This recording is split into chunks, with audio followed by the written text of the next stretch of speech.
13 પશુઓના અચાનક મોતથી પશુપાલક પાયમાલ, બાકીના પશુઓ પણ જીવન મરણ વચ્ચે.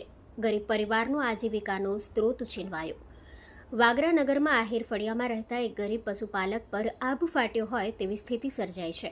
વાગરાની સીમમાં આવેલી તલાવડીનું પાણી પીવાના કારણે રાજુભાઈ મોહનભાઈ દેવી પૂજકના 12 ઘેટા અને એક બકરી સહિત કુલ 13 પશુઓના કમકમાટી ભર્યા મોત નીપજ્યા છે. પશુપાલકે આક્ષેપ કર્યો છે કે આ પાણી ઝેરી અથવા દૂષિત હોવાના કારણે તેમના પશુઓ કાળનો કોળિયો બન્યા છે. બીજી તરફ પશુ દવાખાનાની લાપરવાહીએ બળતામાં ઘી હોમવાનું કામ કર્યું હોવાનો આક્ષેપ પણ કરાયો છે, જેના કારણે સ્થાનિક પશુપાલકોમાં ભારે રોષ જોવા મળી રહ્યો છે.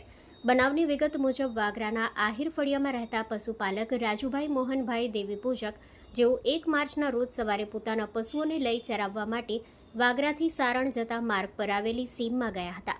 સાંજે પરત ફર્યા બાદ 2 માર્ચની સવારે જ્યારે તેમણે જોયું તો પશુઓના સમૂહમાં મોત થયા હોવાનું માલુમ પડ્યું હતું. ગભરાયેલા પશુપાલક તાત્કાલિક વાગરાના સરકારી પશુ દવાખાને દોડી ગયા હતા, પરંતુ ત્યાં હાજર સ્ટાફે સાહેબ મીટિંગમાં છે તેમ કહી ગલ્લા તલ્લા કર્યા હતા અને કોઈ ત્વરિત રિસ્પોન્સ આપ્યો ન હોવાનો આક્ષેપ કરાયો છે.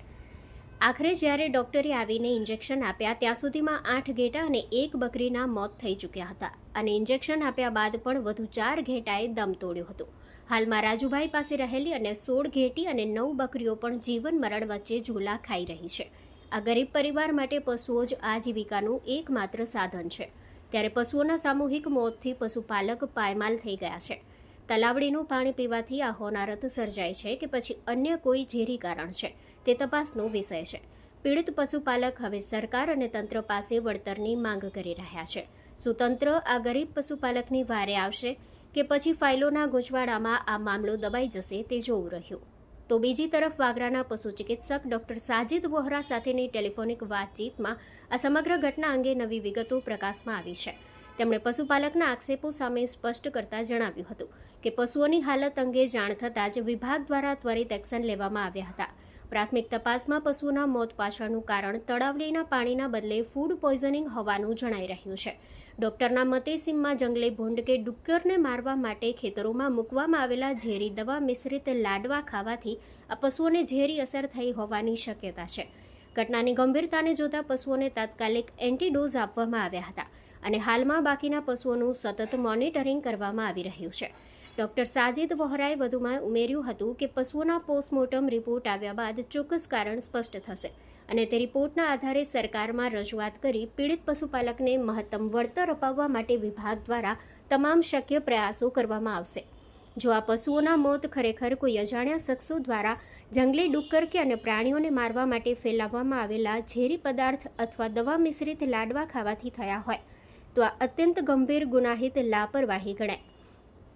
પશુપાલન વિભાગ અને સ્થાનિક તંત્રએ આ મામલે માત્ર વળતરની વાત ન કરતા સીમ વિસ્તારમાં ઊંડી તપાસ કરી જવાબદારો સામે કડક કાયદાકીય કાર્યવાહી કરવી જોઈએ.